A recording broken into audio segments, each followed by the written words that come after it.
Welcome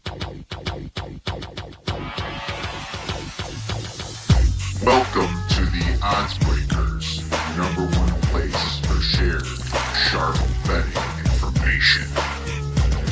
Welcome back to podcast 53 of 2021. I'm your host, Kiev O'Neill. Follow me on Twitter at OBKiev. Follow us at The OddsBreakers and follow us on social media / The OddsBreakers. This episode is being brought to you by MyBookie.ag. For a 50% sign up bonus, please visit MyBookie and use the promo code The OddsBreakers. Terms, conditions, and location apply. If you'd like to help us out with our costs and sponsor the website and podcast, we'd love to help you out. Please visit theoddsbreakers.com, click shop, and become a member. For $24.99 a month, you can get my premium plays before the line moves.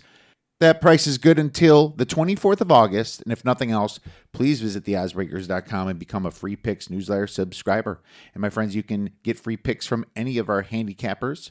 They're all listed separately if you do not want mass emails. Also, check out our other premium handicappers that have been winning all summer long at theoddsbreakers.com.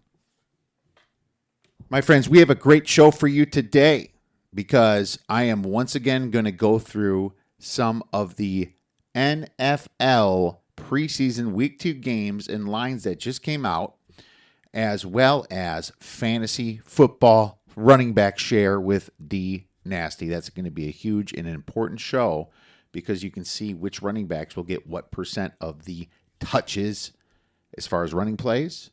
And also we'll talk about any running backs that will be getting receptions and targets. That's very, very important. Before we get into that, the OddsBreakers are looking for professional handicappers. If you'd like to get on our site and get your name out there, please contact us at the OddsBreakers or the website, theoddsbreakers.com. Last week, we went 4-4 in the preseason.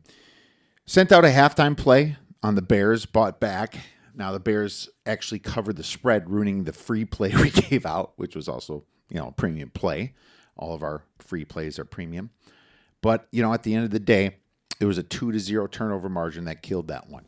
And Tua turnover Iola happened to throw that pick in the end zone that really kind of screwed that up. We had a good number at Dolphins +4, but that's how the preseason ball bounces, right? And the other one was the Niners. The Niners score with 2 minutes left, covering the spread, right? They score. They're up by 3 points. No, sorry. They're actually up by 4 points, and they allow Kansas City, and I believe it was Buechele, on a last drive with the Kansas City Chiefs to completely screw that up. Unreal. So that's how close we were to 6-2. Tua's interceptions and the Kansas City 1 minute drive there. So you got to remember that overtime is not involved. So if you are on a -1 situation, -2, it might even be better to look at the pick'em price, take the money line, buy it down, whatever. Just because of the situation with overtime. I think teams are happy enough to just tie and move into the next week anyway, for the most part. So remember that. Our other losses were the Minnesota Vikings, which, of course, Zimmer was 7-0 on week 1, and then he moves to 7-1. And I'll admit, there's a lot of Denver bettors, and a lot of sharp money came in on Denver, and I was really scratching my head about that because of the record. But there's also some sharp individuals on the Vikings too. It's not like it was perfect, but either way, that line went down a little bit, and it happened to be correct because Denver seriously trying to figure out their quarterback situation there. But I thought that Cousins would play a little bit when I made the play. And I also thought that Mond was going to be a little bit better than what he showed because he absolutely looked terrible. And holy cow, did the Vikings defense look terrible. I mean, I'm not going to say that you should overreact to this necessarily, but all that optimism on the Vikings has probably nipped a little people if they watch any of this preseason game because their second string and third string looked absolutely horrible. What I will say is Fangio did start a lot of his starters, though, and kept them in for, a decent amount of time. So that's good news for the Vikings side of things. But they were at home this game. The other loss was Atlanta. Thought Arthur Smith was going to be able to do a little bit better than that, but Mike Vrabel went to Atlanta and decided to beat his old assistant coach there. So I thought that, he might take it a little easy on him, but that was the other loss that we took, being 4-4 in the preseason. So not a great start. I expect to do a little bit better throughout the rest of the next two games. What's really important, though, is the books and these numbers. I mean, they're all over the place. Jacksonville was plus 3.5, plus 3-ish, depends on what book you're looking, when they opened. And Jacksonville got hit so hard by so many sharp people that it went all the way to -3, -3.5. Not a lot of people brought back, from what I understand.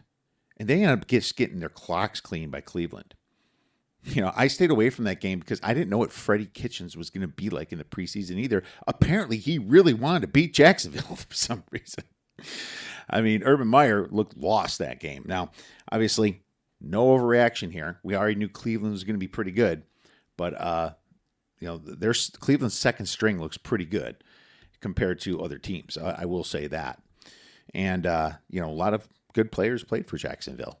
So really makes you wonder what Jacksonville is going to do with a college coach there in a brand new system. Trevor Lawrence did not look good. He did not look that good, but it wasn't his fault. He was getting a lot of pressure. But still early. My point what I was trying to make was the books, the numbers move so crazy quick. And that's why we always tell our premium subscribers to put it on text alerts. There's a way to do that on our website under premium member plays and info. But for example, I took the Bears this morning when the lines came out at +1, and about 4 hours later, that line was at -4.5. I mean, moved through the key number of 3.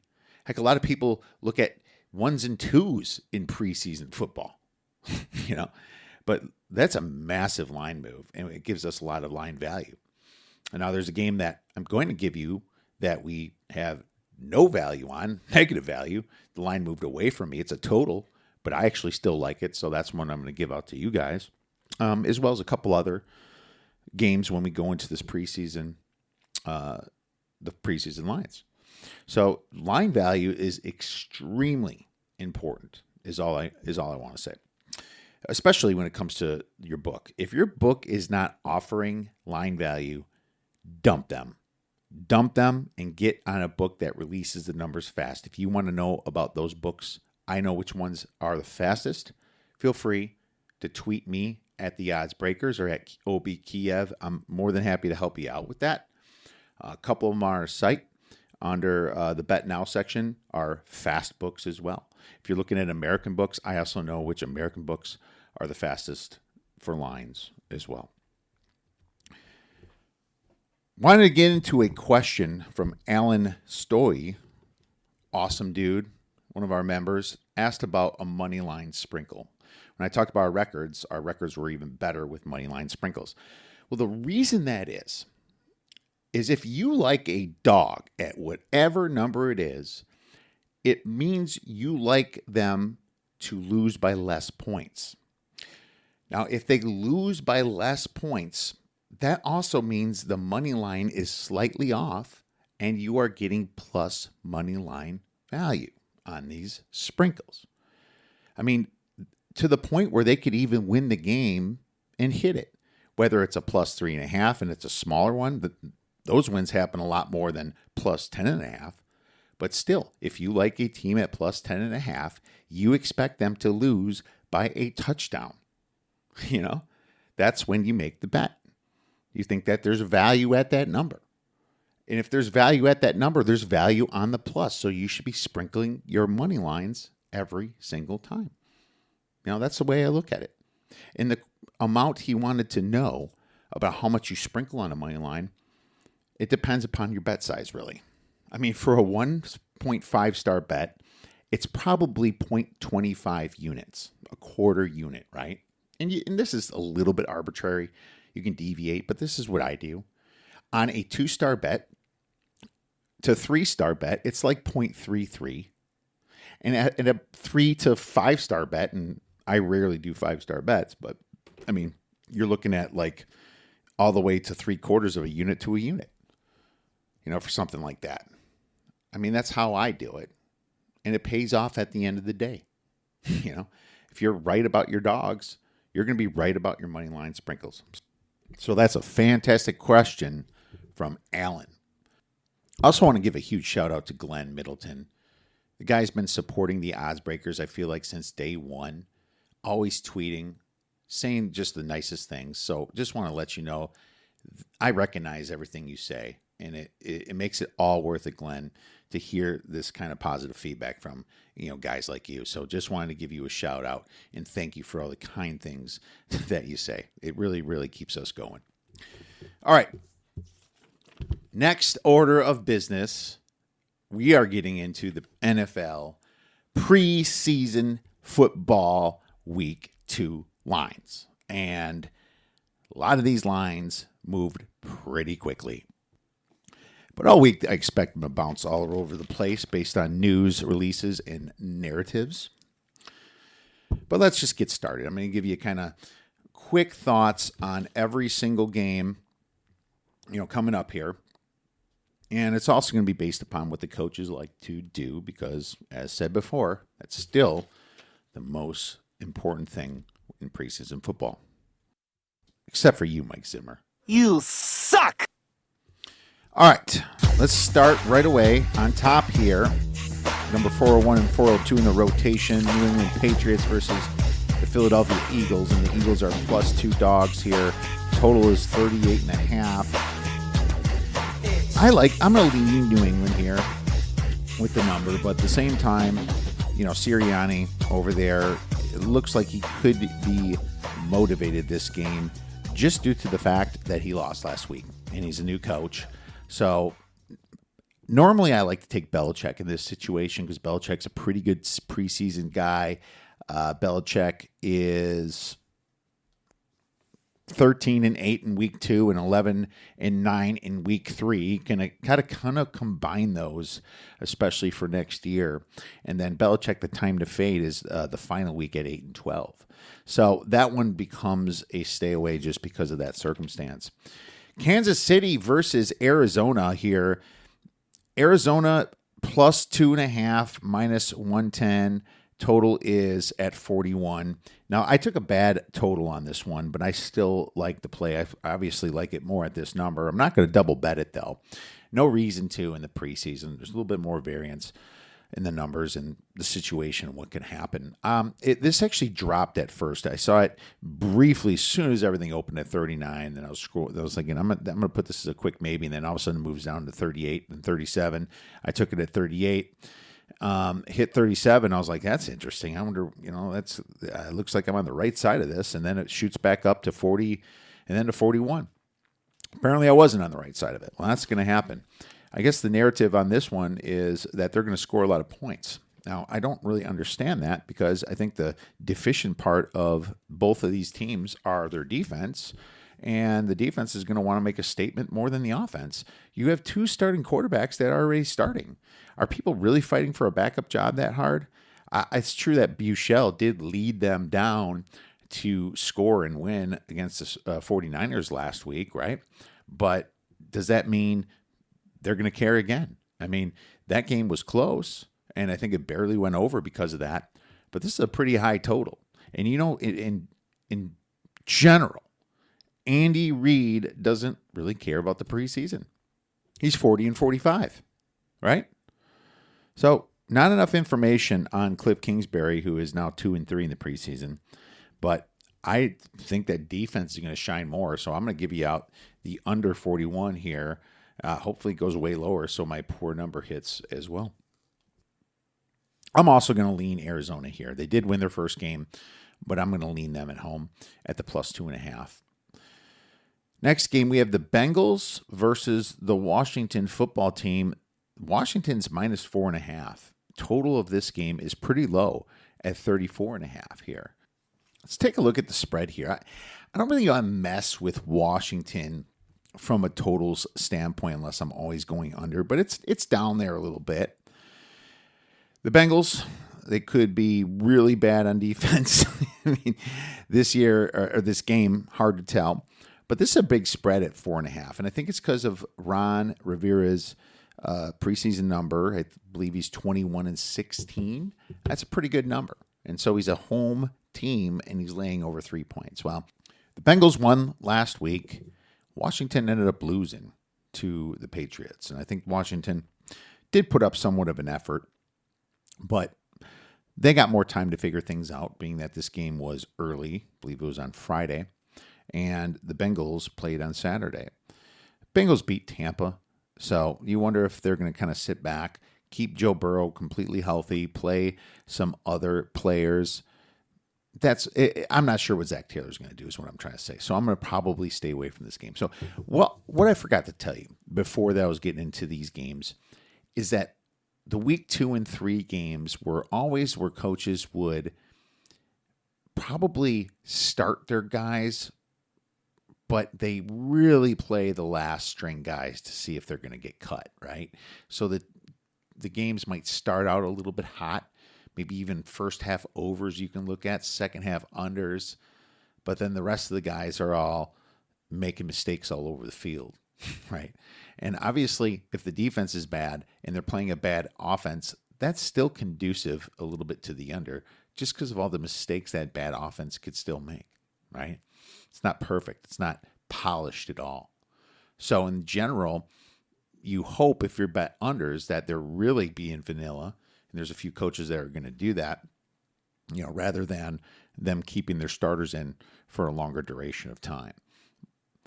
So next game, we're going to get into Saturday here. The Buffalo Bills versus the Chicago Bears. And I already told you, I gave out the Bears at +1. Right now it's up to -4.5. And I will probably buy back.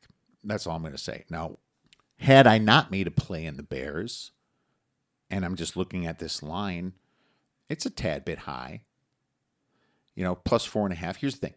Mitch Trubisky's playing. The Bears defense knows a little bit more about Mitch.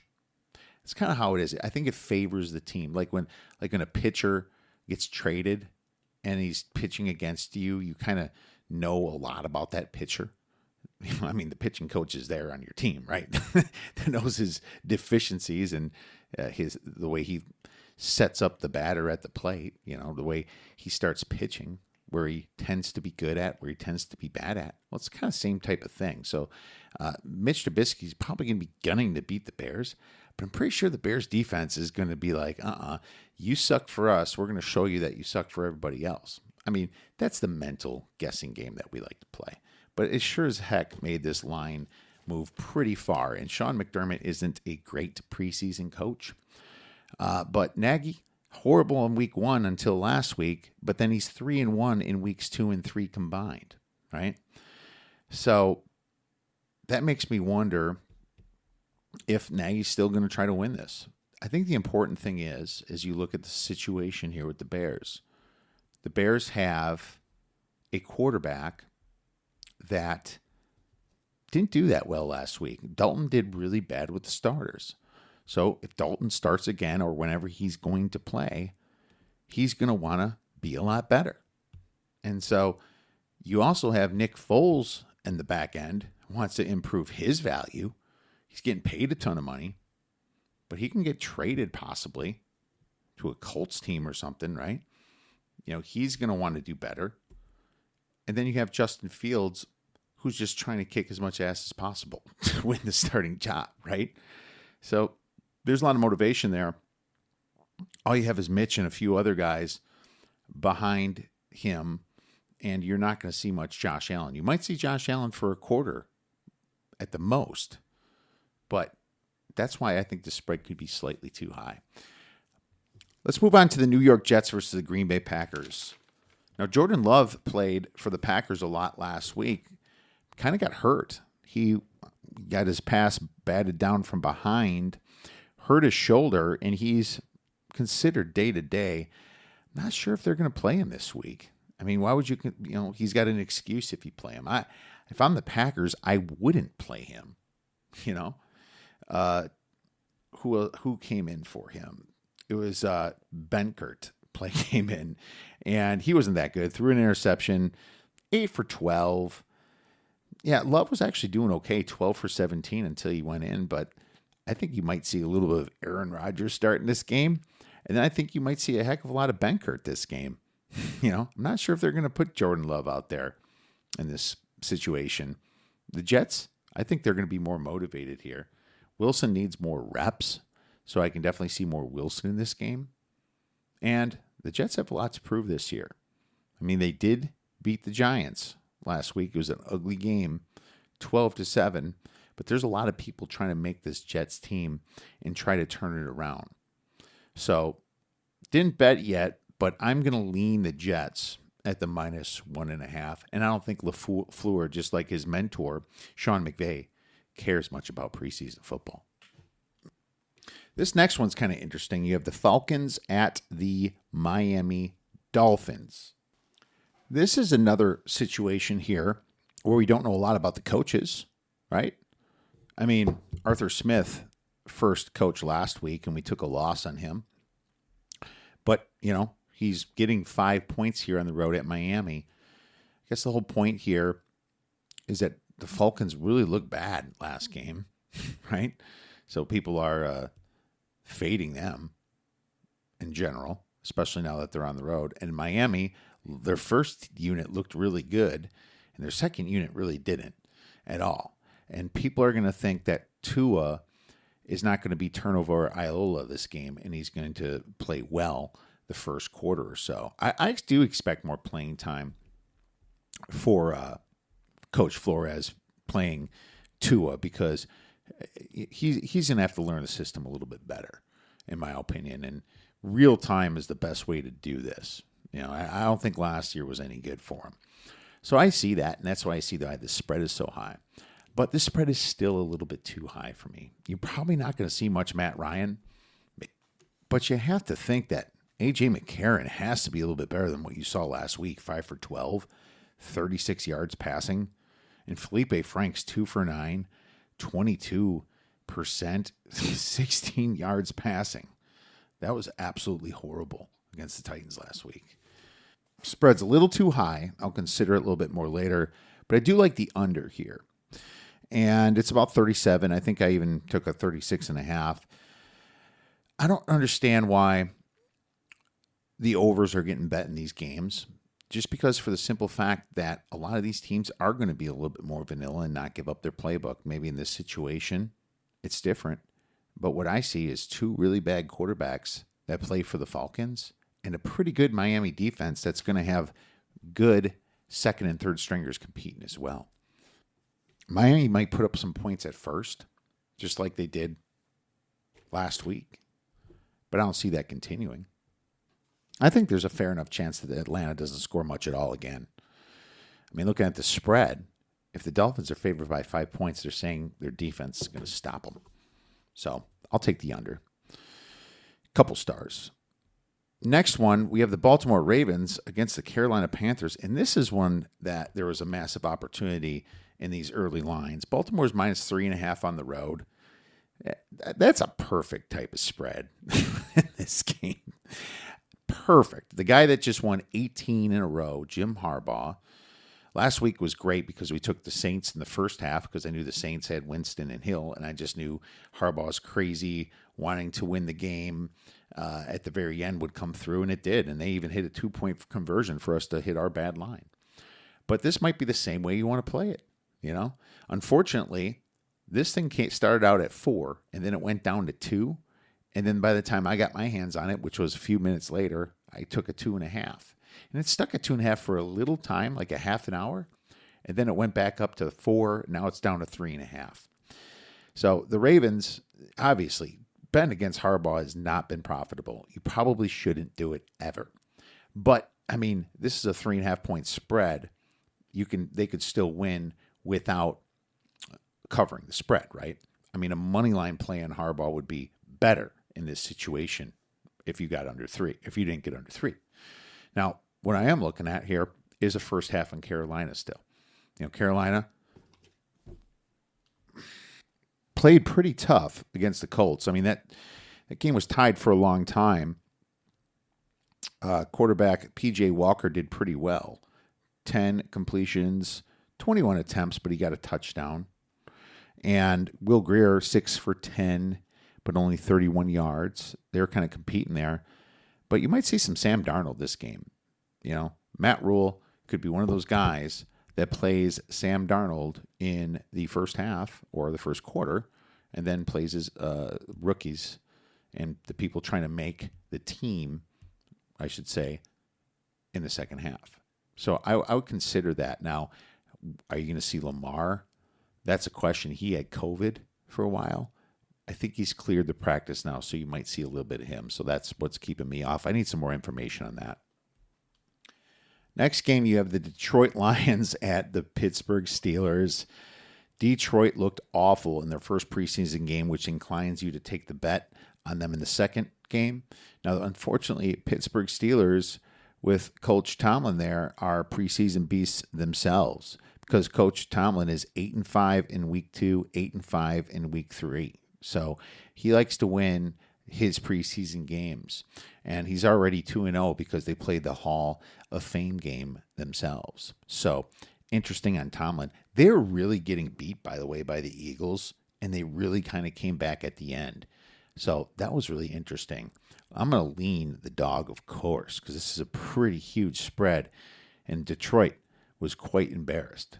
So the only thing that keeps me off of it, really, is the whole Dwayne Haskins, Mason Rudolph thing, fighting for second position. This is a serious matchup here, and they are really trying hard. So I even think that Haskins might be leading the way a little bit. He has been the one getting the touchdowns there, so very interesting between those two. Next game, Tennessee Titans versus Tampa Bay. Now, Tampa Bay lost to the Bengals, but do they care? Probably not. One thing about Mike Vrabel is he doesn't care in the preseason, except he did last week, according to his numbers. Now, the sample size wasn't that big, and that's what always worries me. He did beat his old coach last week, but I don't think he's going to try. He's 0-2 and 0-2 in week 2 and week 3 games. Why would that change, right? So he's playing a coach in Bruce Arians, whose week 2 and week 3 is 2-4 and 3-3. So it's not like it's that much better. So I'm going to lean Tampa Bay minus the 2.5. Next game, Houston versus Dallas. I wanted to bet Dallas coming into this week, but at -4, it's kind of tough to do that. I did see it drop briefly to 3, then it shot back up to 4. I'm going to watch this line more. Houston seemed pretty motivated against Green Bay. There's a big quarterback battle right now. Deshaun Watson is not going to be playing for this team, as we know. So, you saw some pretty good and pretty tough competition when they did play the Packers. Looking at the stats here, Mills was 11 for 22, and Tyrod Taylor was 4 for 4, and then Driscoll was sitting there, right? But, they ran for some touchdowns, really good running plays. Phillips and Jackson, Darius Jackson actually scored. So they're not exactly playing, well-known guys, right? They're not playing Lindsey or Ingram or anything, but I wonder if they play him a little bit more this week. McCarthy is good week 2 and 3, and his numbers are 10-3 in week 2 and 7-6 in week 3. So, that's the time to bet on a McCarthy team. Unfortunately, it's at 4 points. So even at 4, with all the problems Houston's going on, I got to lean McCarthy a little bit here. Not much. And that could switch when I do more research. Next game, we have the Indianapolis Colts at the Minnesota Vikings. Minnesota Vikings is all the way up to -2.5.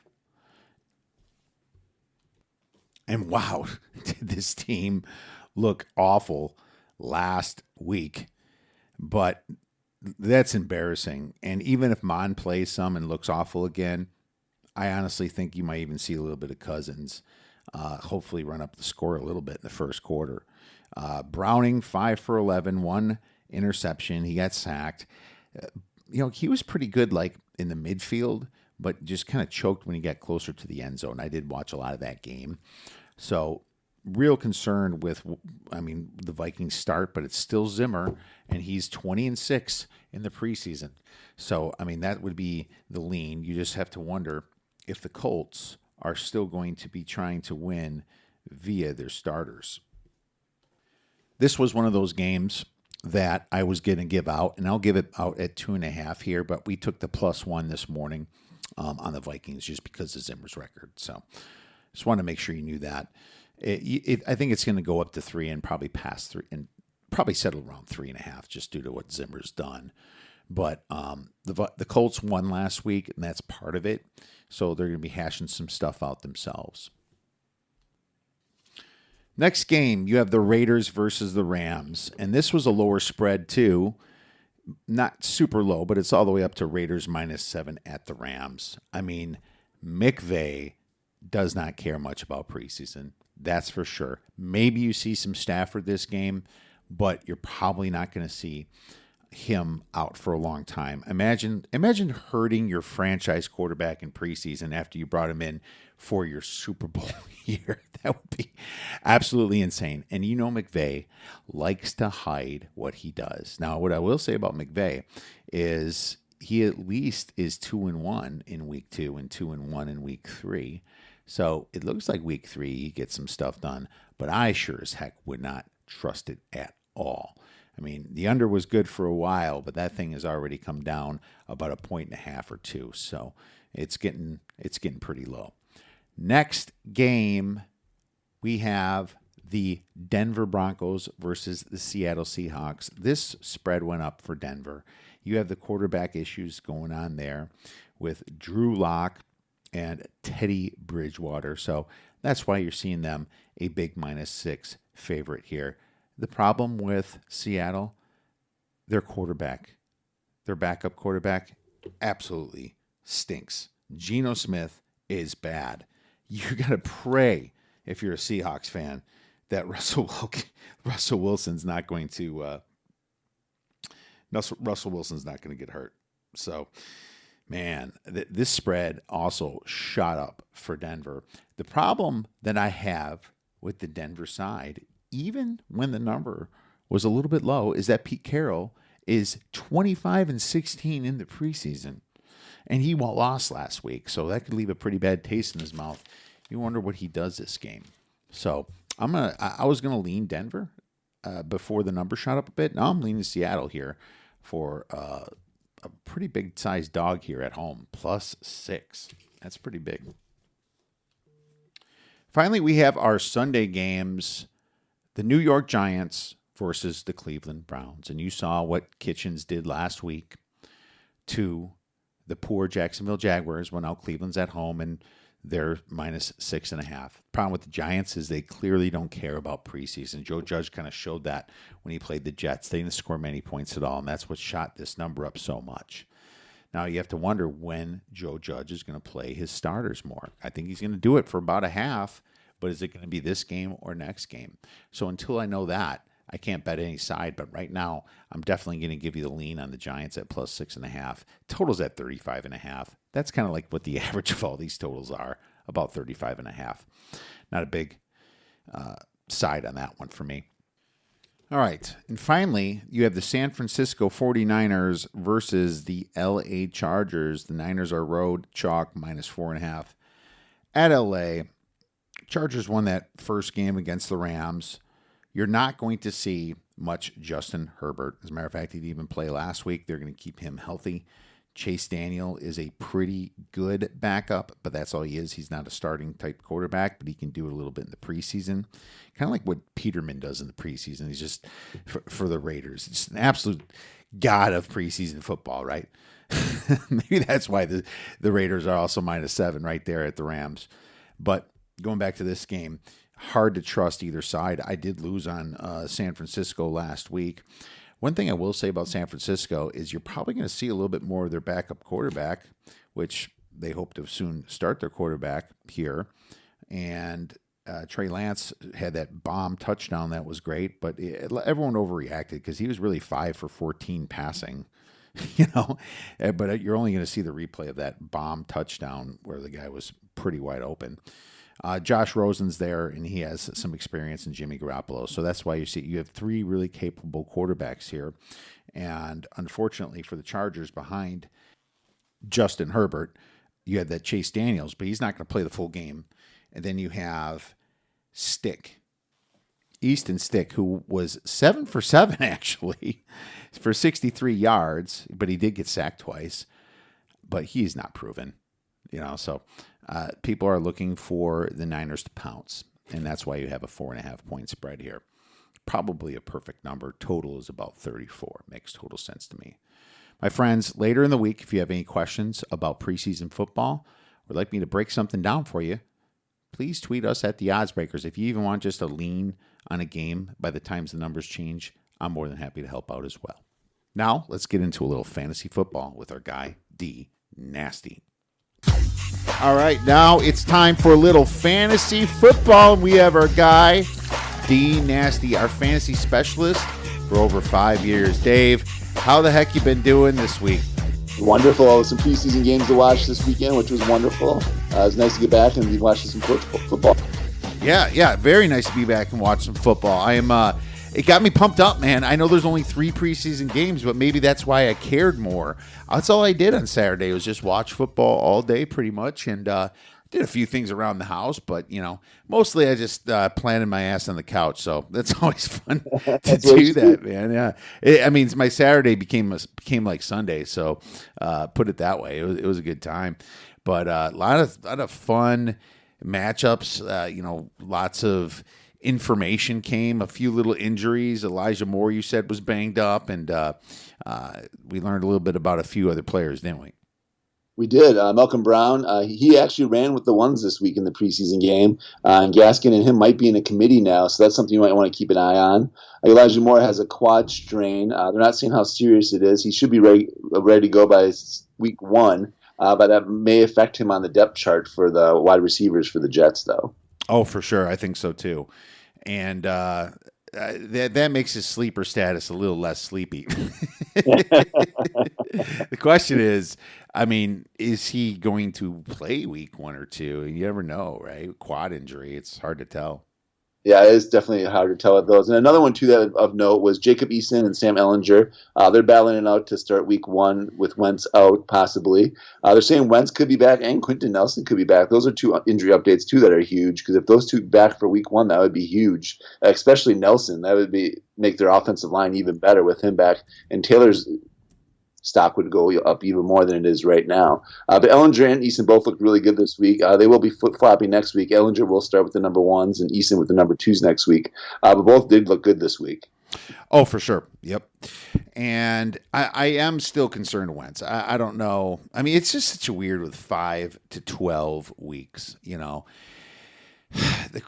thing about Wentz is he hasn't had a lot of time now to develop with the team. I know he knows Frank Reich somewhat, but Reich's changed over the years too.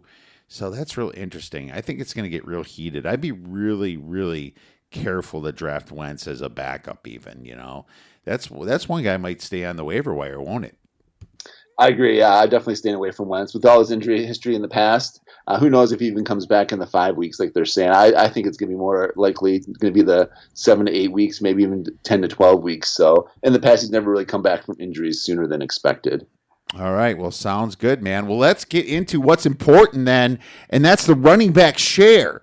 And this is extremely important because you need to know which running backs are going to get all the touches. And we're going to talk about the running backs, even if they don't get the rushing touches, if they're going to get the receptions, because there's a couple in there that might be even worth more than the main guy and the starter. So we'll talk about that when we get to it. Dave, let's start with the NFC North here, starting with the Packers, the Bears, then the Vikings, and the Lions. What do you have for your running back share? All right, I like it. We're starting off with the Packers. I'm just bought a Jordan Love signed full-size helmet today. When he starts next, that thing's going to skyrocket. Running back depth chart, I'll just quickly go through what I have on the depth chart for the running backs. Green Bay, I have Aaron Jones, A.J. Dillon, Kylan Hill, and Dexter Williams will be the running backs for the Packers. That's their depth chart right now. Aaron Jones, I see him getting about 70% of the share right now. He's a little banged up right now. They're saying he's dealing with an injury right now. He should be ready by week 1. He probably won't play in the preseason anyways, but I see him getting about 70% of the carries and A.J. Dillon about 30%. My rankings for receptions does have Jones actually getting quite a few receptions this year, and possibly they have him projected at about 52 receptions for the year. So Jones could be a very valuable back because he's going to get a majority of the carries there, and he's going to get quite a few catches as well. So that's what I have for the Packers. For the Lions, their running back depth chart, I have DeAndre Swift, Jamal Williams, Jamar Jefferson, who's a nice sleeper, and Dedrick Mills.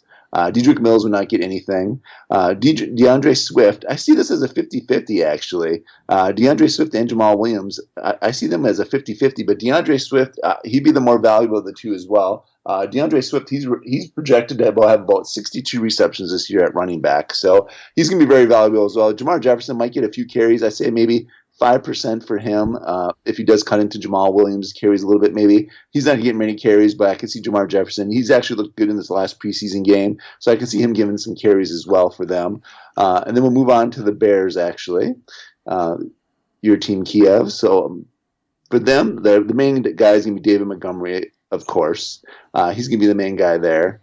And then we're going to actually have Tariq Cohen, and then actually Damian Williams. So this is a kind of a little bit crowded backfield.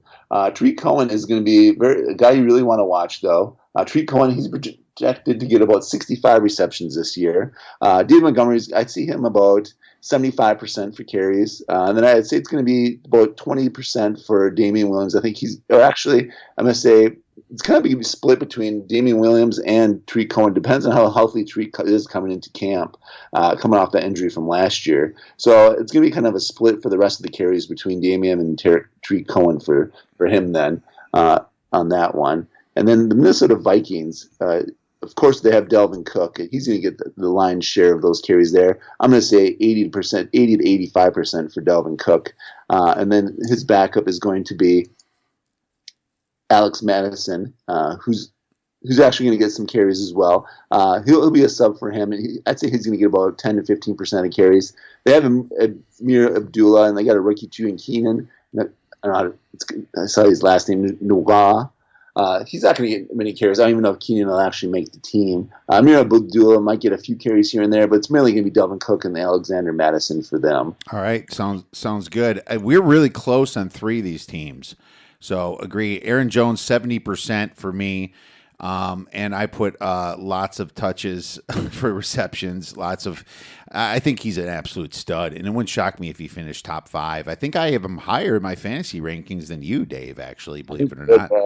So you might have to, get back on your Packers there, dude. I got A.J. Dillon at 25% of the touches for carries, and he won't get nearly the amount of pass plays as Aaron Jones. And Dexter Williams / anyone else, I have 5%.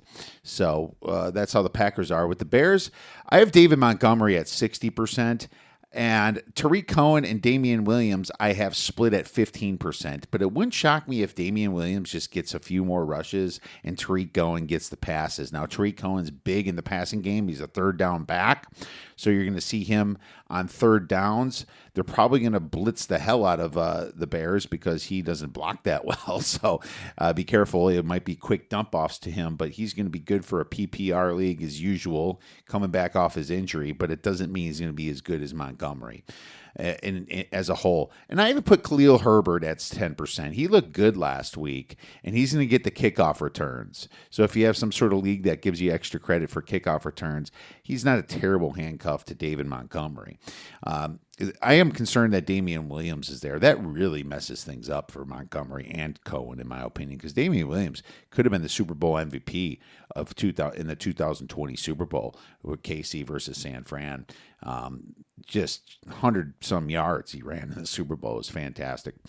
Vikings, same as you. Dalvin Cook, 80%, and he's going to get passes. He's definitely solid number 2 pick of the litter, and CMC might even get beat out by him this year. So I agree with that. And I have Alexander Madison at 15% and Amir Abdullah at a mere 5%.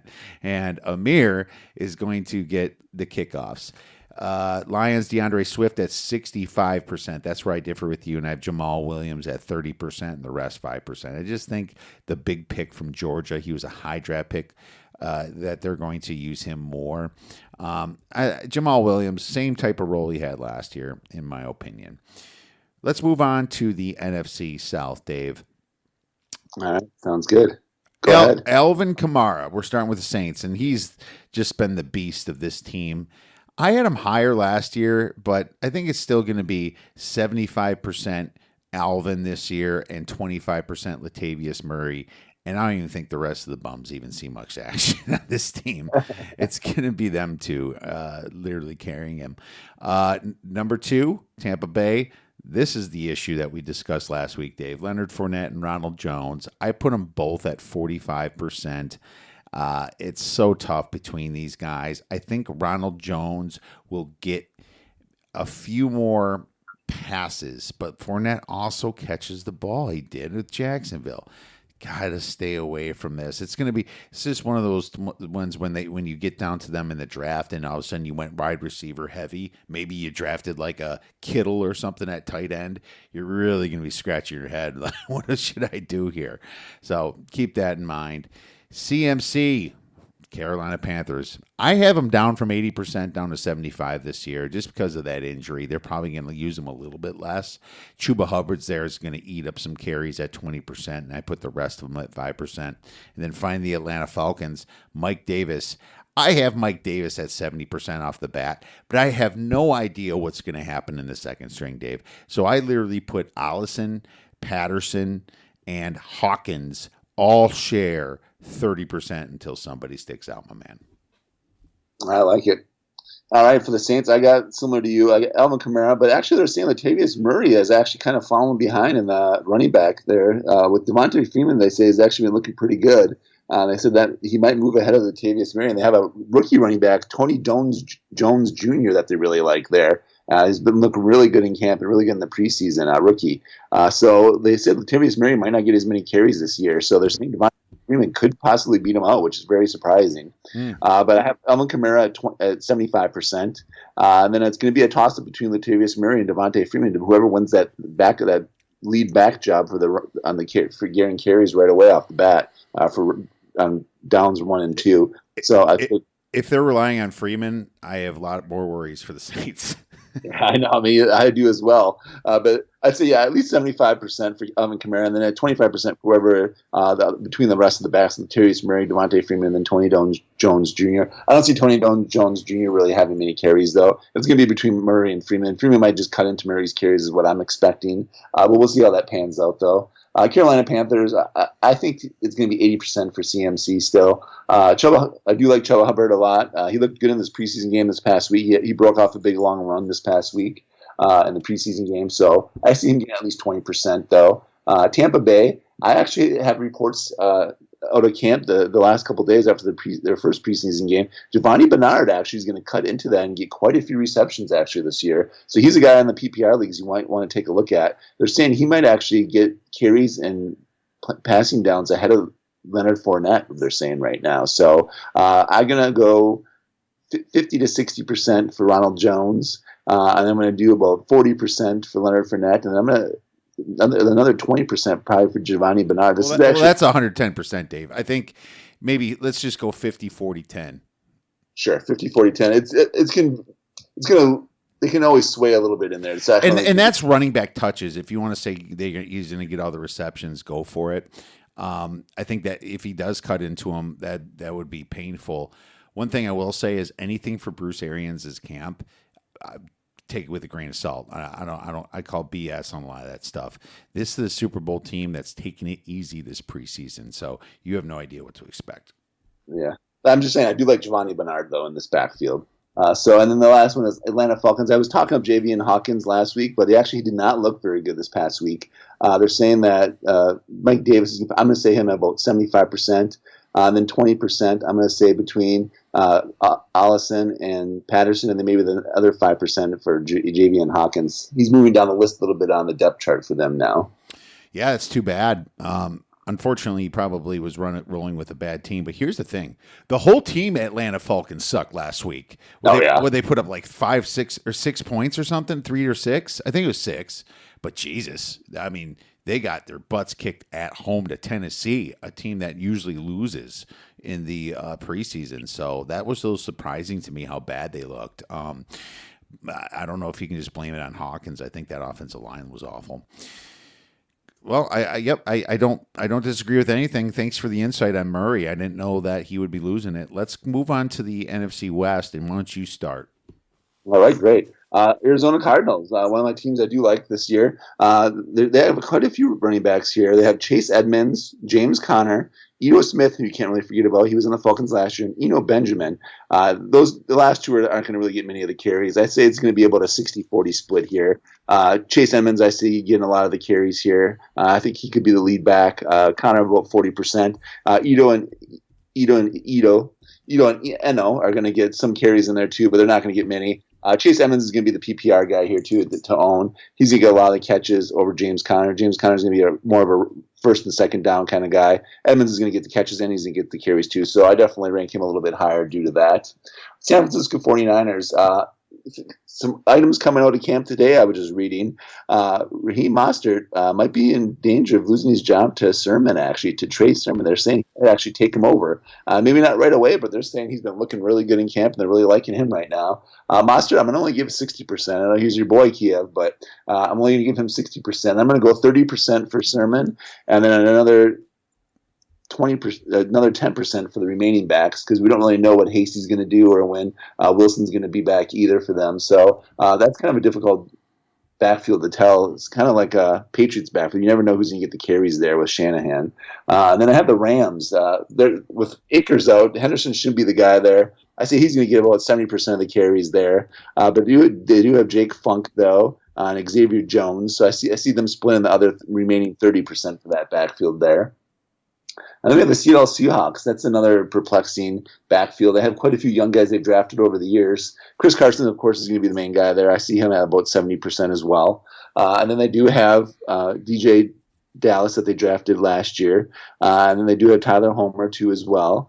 And then they do have another few other running backs there too, but I see them all sharing behind. I think DJ Dallas will be the guy that steps up. Oh, they actually have Rashard Penny as well too, who's coming back from injury. They said he's been looking pretty good. So I'd say about 10% for all those guys. I don't know who's really going to step up with that backup role there. It could be Penny actually. He might be the nice sleeper there that you might want to take a look at. He can maybe be up to 20% and take some carries away from those other guys. But definitely between those three: DJ Dallas, Homer, and Penny.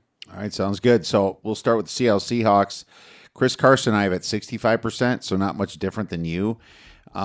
They just have a lot of faces there, and I just think that they're going to use him for once, And a lot of times Carson used to be the bell cow because a lot of injuries. Penny's been injured a lot, but now you lost a few guys. Washington's gone as of the year before, right?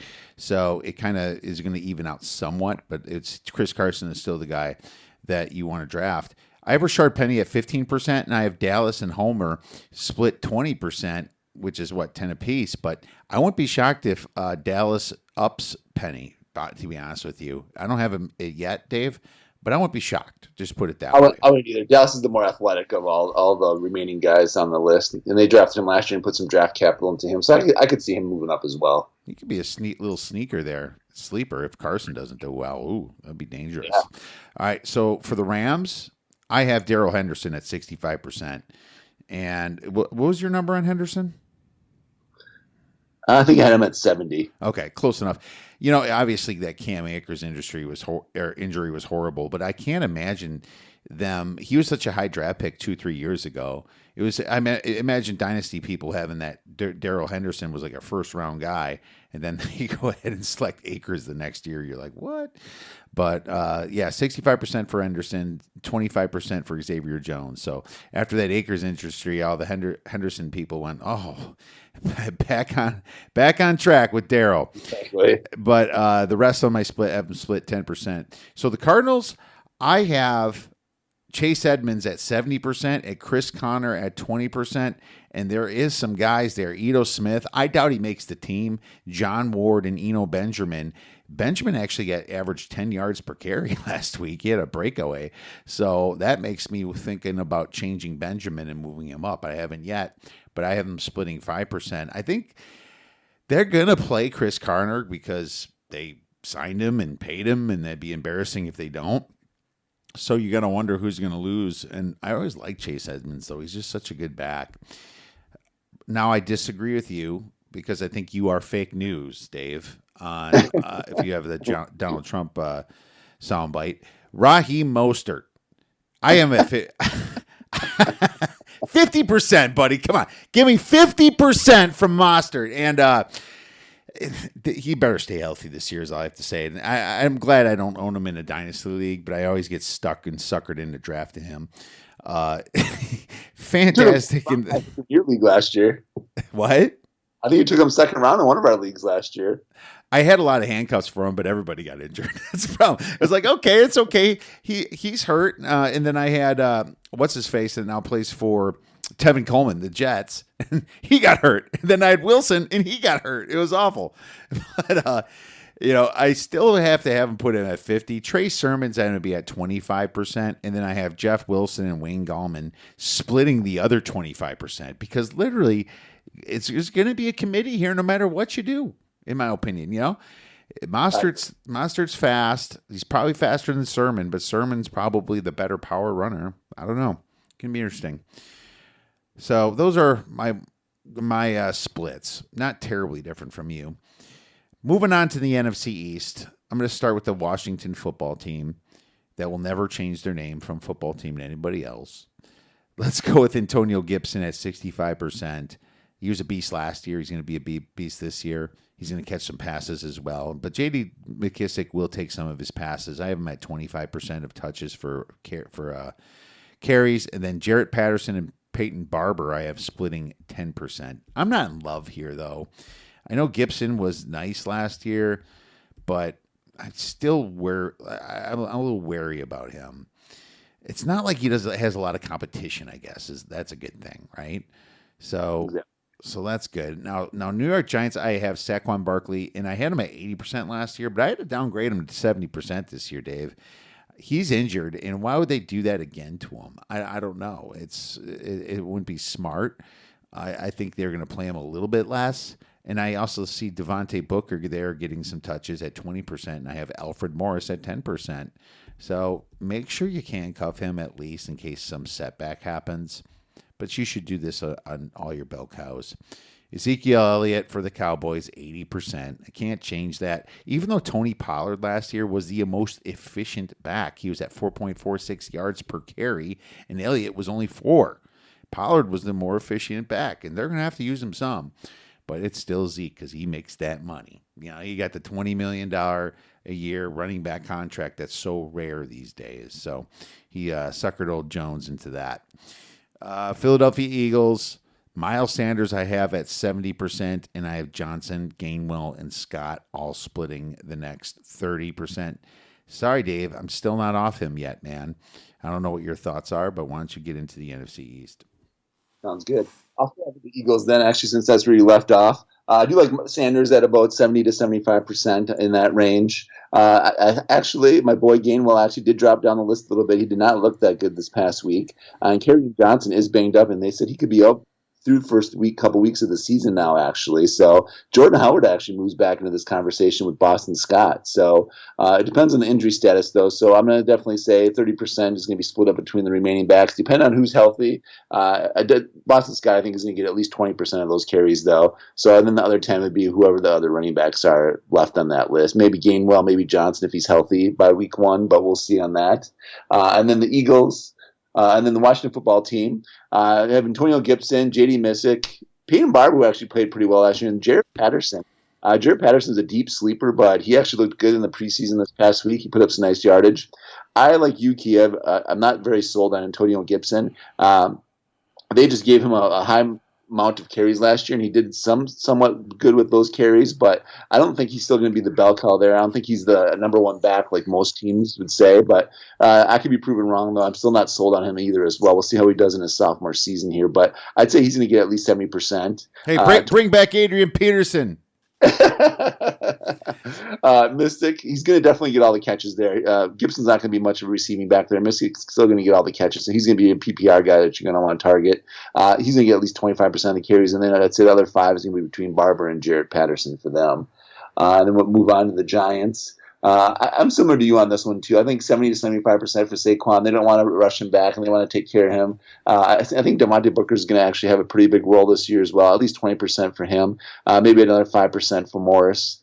So I don't see him getting many carries, though. Morris is getting up there in age, too, so I don't like him very much. The Cowboys, Tony Pollard, I do really like a lot. I say 75% for Zeke. I think they're going to pull back on his carries a little bit in how many plays he has.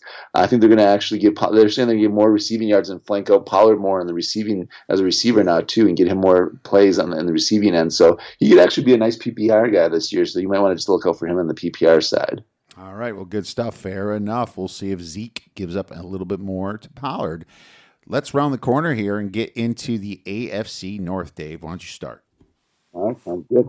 Well, the Pittsburgh Steelers, they have just a plethora of running backs there, too, so it's going to be really hard to judge that running back backfield as well. I think Naji Harris gets at least 70% of those carries, though. Then they actually do have a couple of guys they've drafted over the last couple of years there as well, and Benny Snell Jr., Jalen Samuels, and Anthony McFarland Jr. I think that's going to be a split kind of for the rest of the 30% between those 3. I can see McFarland Jr., though, moving up that list, and Jalen Samuels. I think they're going to be the ones battling it out for those carries. I think Benny Snell actually might be the odd man out there, unfortunately, for them. And then we'll move on to the Cleveland Browns.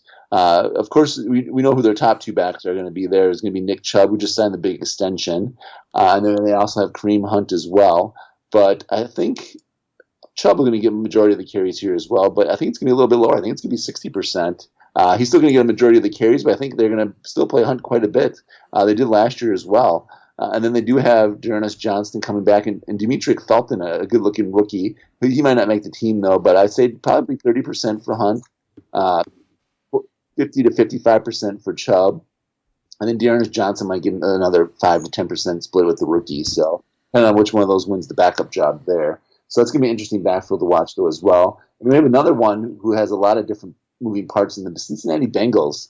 With Giovanni Bernard gone, it's going to be really hard to tell who the Bengals are going to use at running back. They have Joe Mixon. He's going to be in the 70-75% range. So Margie Perrine, I think he's going to be in the 20 to 25%. But then after that, it could be Chris Evans, Trevon Williams, and then they have Puka Williams as well, too. So those last 3 backs are going to be all vying to make the team and get those other carries. But I think it's going to be a majority between Mixon and Samaje Perine for those carries there.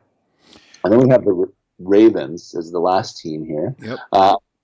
Have J.K. Dobbins as the top dog there, splitting with, he's a co-star they have listed right now with Gus Edwards. So this is kind of a tough one to judge as well. I think Dobbins, throughout the year, he's going to be like 60%. And I would say Gus Edwards probably 30%. And then Justice Hill might be another 5 to 10% in there. But I think even Gus Edwards might even be more like 35% range and then just like 5% for Justice Hill. I don't think Justice Hill carries, but I think J.K. Dobbins will definitely take over. It might be more 50-50 at the beginning, but I think that could change as the year goes on. Great stuff. I'm definitely agreeing with a lot of this. I have Naji Harris for Pittsburgh at 70%. Even though he's a rookie, I say at least 70%. They're going to love this guy. He's awesome. Just the more versatile, does everything. Definitely was my number 1 draft pick for running backs this year.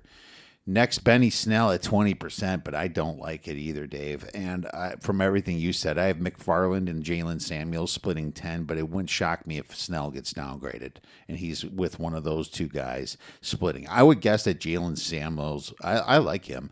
I think he's going to move back up personally, but who knows? I mean, Naji Harris or nothing. It's hard to handcuff Naji because who knows who it's going to be. I would just guess Jalen Samuels, but you don't want to, take 2 roster spots to handcuff one guy. That's for sure. With the Ravens, I agree with you completely. 60% J.K. Dobbins and 30% Gus Edwards and Justice Hill 10%. So it does list both of them probably as like co-starters, but no, it's J.K. Dobbins, guys. Gus Edwards is going to keep his same role. They like him there. I mean, Gus Edwards is just a good guy, good for the team, positive dude, doesn't get in trouble, but it's still going to be J.K. Dobbins, another kind of Ravens type committee that nobody loves. Also, nobody really catches a ton of passage at the running back for the Ravens, Dave. Exactly. Yeah. They had Naji Harris predicted to have at least 60 receptions, too, which was pretty impressive. I was kind of shocked when I saw that as well. Yeah, Naji keeps moving up in my depth charts of running backs, man, of draft, so that guy is going to be fantastic. Cleveland Browns, I have Nick Chubb at 65%. Kareem Hunt at 30%, and the trash heap that you talked about, Dave, at 5%. Now, what I will say is from a PPR perspective, if for 1 point PPR, you're really going to like Kareem Hunt there because they're going to throw the ball to him a lot, and he's going to get massive chunks of yards. So for a PPR, I have him right by Chubb, literally.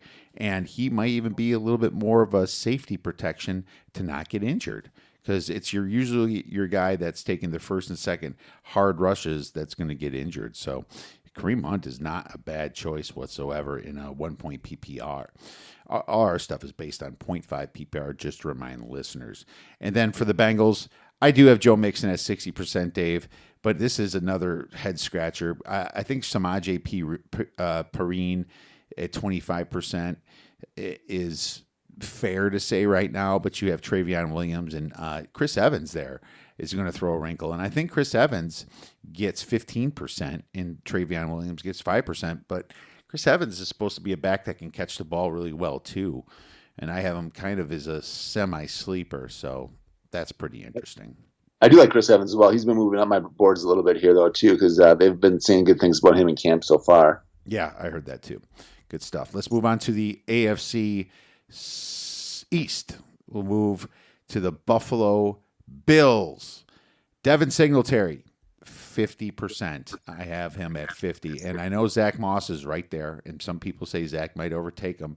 But right now I have Zach Moss at 40%. And I have Breda and Williams splitting the 10%. Man, don't know what to do with them. It's like Moss is kind of the handcuff, but he could be the main guy, So not a great fan of what's going on. Let's move on to the next mess. It's the Miami Dolphins. Oh, exactly. with what you just mentioned. Myles Gaskin I have at 45%. I have Malcolm Brown at 45%. I don't know who's going to emerge here. I really liked Malcolm Brown when he played for the Rams. He was a great back. And then I have Ahmed and Laird splitting the 10%. So this is a mess. Try to stay away if possible. But if you want to take a gamble, let's just say you get 3 great receivers and you're a great tight end, decent quarterback. You might need to pick one of these guys. I probably go Brown. I probably would. So there you go. New England Patriots. Damian Harris I have as the bell cow at 50%. And Sonny Michel is all the way down to 20%. Everyone keeps forgetting about his Super Bowl performance, including his coach, Bill Belichick. So the poor guy downgraded. But you still got James White there with 15% in pass catches and the others at 5%. Stay away if you have to from New England running backs. Always a rule of thumb. And then the New York Jets, Dave. To be honest with you, I don't know what's going on either because I have Michael Carter at 35%. I have Tevin Coleman at 35%. And I have Ty Johnson and LaMichael Pirine at 30% splitting. I mean, this is the same mess as San Francisco, but you got to remember, Robert Saleh came from San Francisco, and he's probably going to do that running back committee, man. So those are my thoughts on the AFC East. What are yours? All right, great. Well, like you said, this is a very tough division because all these teams actually have quite a few running backs any of them could, any given day or any given Sunday could actually have more carries than the other. So Bills, I do like Devin Singletary. I'm putting him at 65%. I think he's going to be the lead back there. He's looked good in the preseason. Zach Moss is not far behind them though. I have Zach Moss at 40%, and then Breeda's going to get the remaining 5 to 10% there. Breida still is a good back who they signed, so he could actually dip into both of those guys' carries if someone were to get hurt. So definitely that one you want to keep an eye on. And the Jets, like you said, that they're just kind of a mess. I think they're going to very good points you made too on them with Robert Saleh. I think they're going to do a committee there. It sounds like Tevin Coleman is going to be the starter. I'd say 40% for him. Michael Carter, 40% for him as well. I think the remaining 20% is going to be between Perrine and Ty Johnson. So that one's kind of a mess there, though. So it's whoever. I think Michael Carter will end up before the end of the year being the majority of the carries there, but we'll see.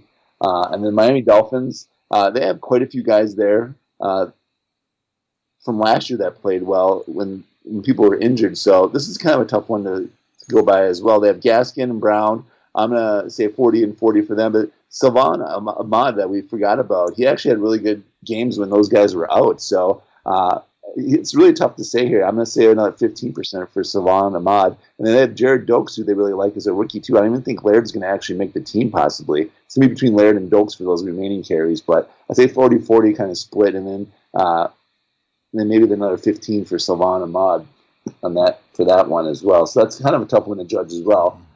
With the news of Malcolm Brown kind of coming on strong, I do like Gaskin still more than Brown. Unlike you, Kiev, though, I have to disagree with you on that one. Agree to disagree, but I think Gaskin is the better receiver, and I think he's more younger and more athletic. So, but we'll see though. I like Brown. He's more of a solid back who's going to get you more rushing yards. He's more of a north and south guy though. So we'll see what happens with that one though. All right. The Patriots. Go ahead. The Patriots are my last one here.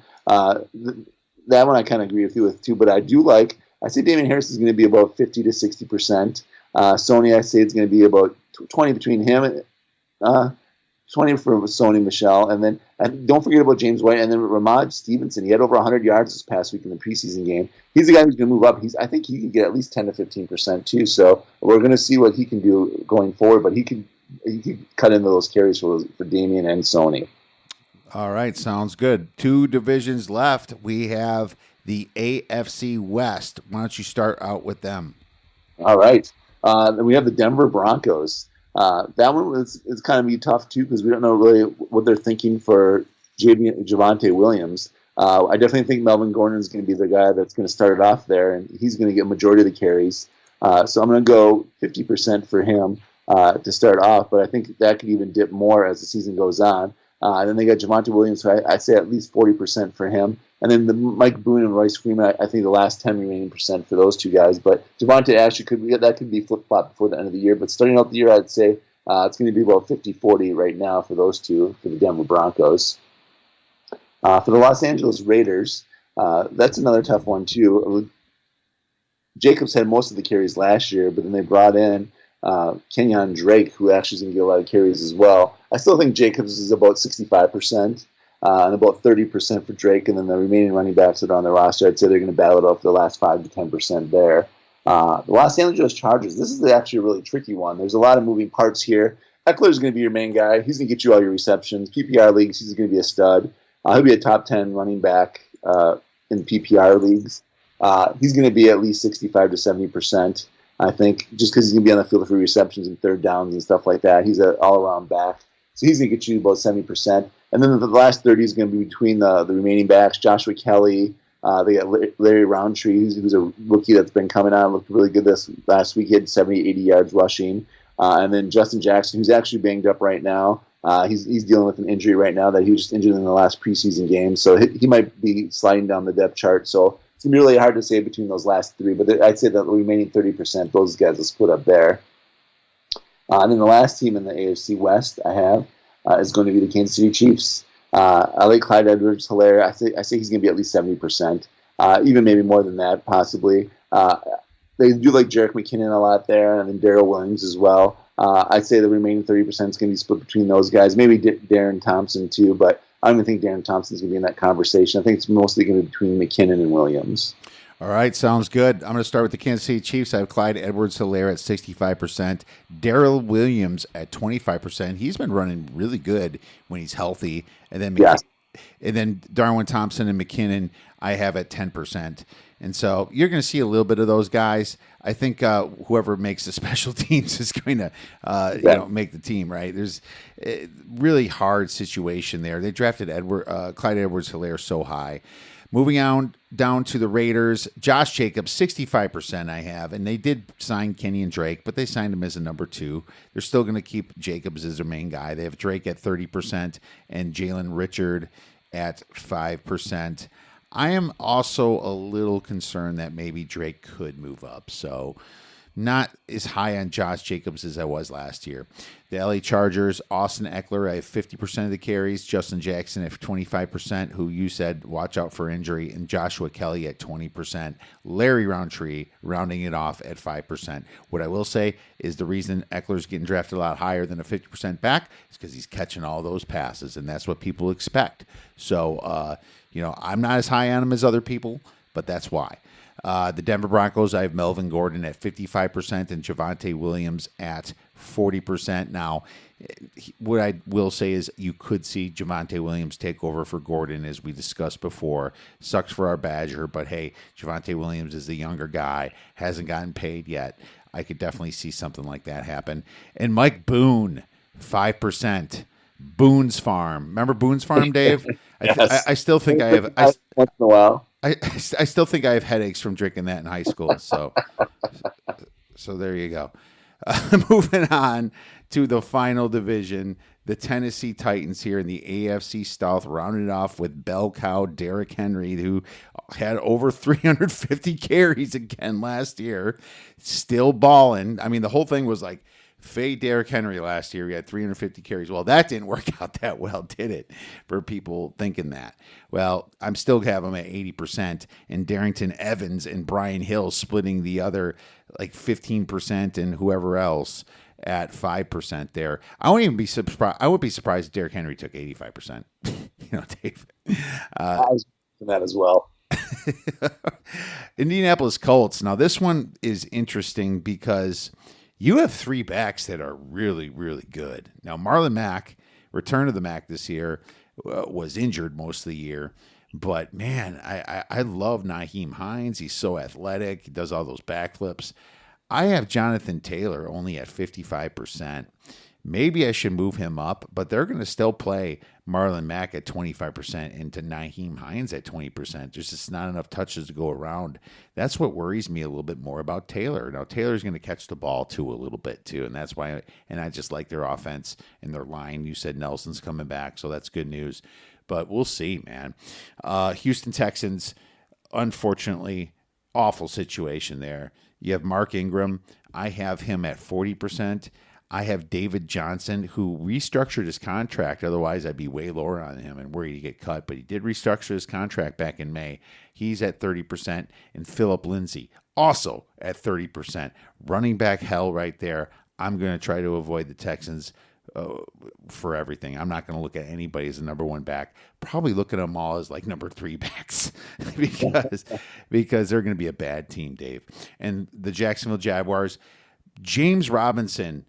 Oh, man, what an awful thing to do to somebody that had him in Dynasty, thought he hit the lottery last year, just for them to draft ETN in the first round and trade up for him just because Trevor Lawrence is there.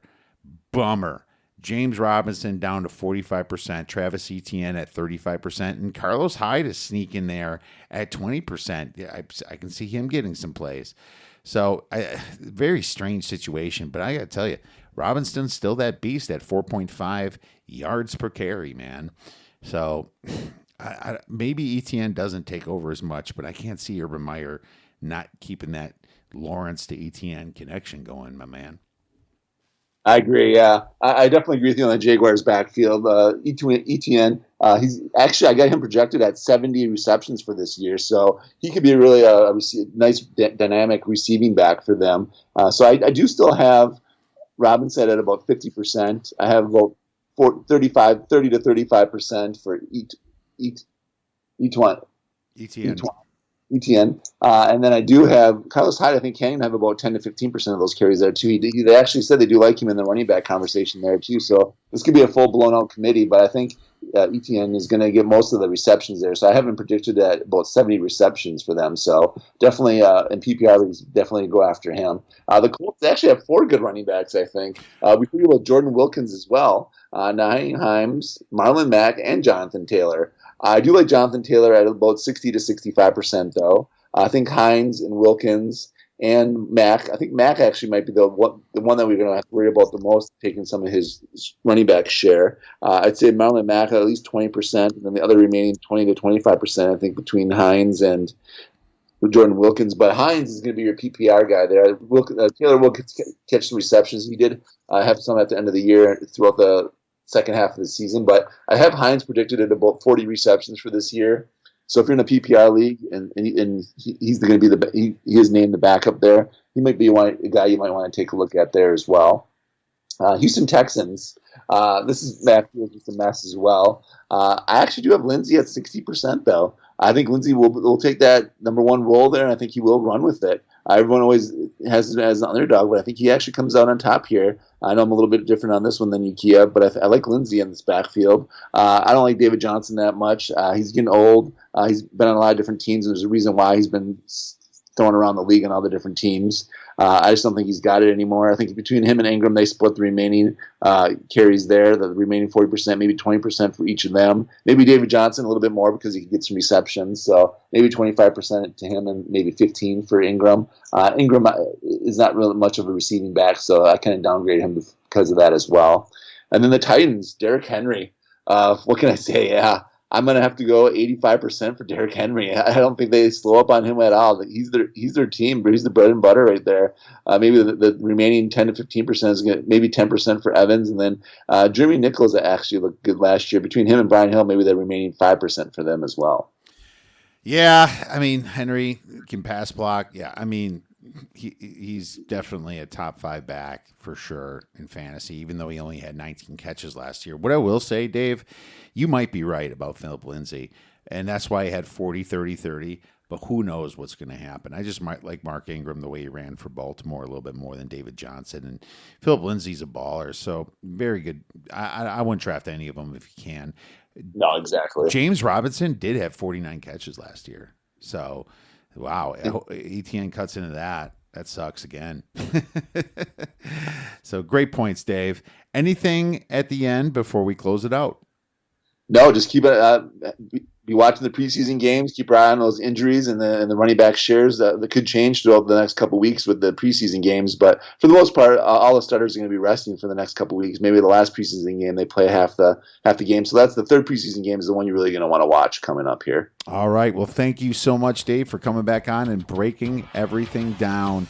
If you guys have any questions for Dave or I for fantasy football, please feel free to tweet us at the OddsBreakers. Everybody, enjoy your week and go get some winners.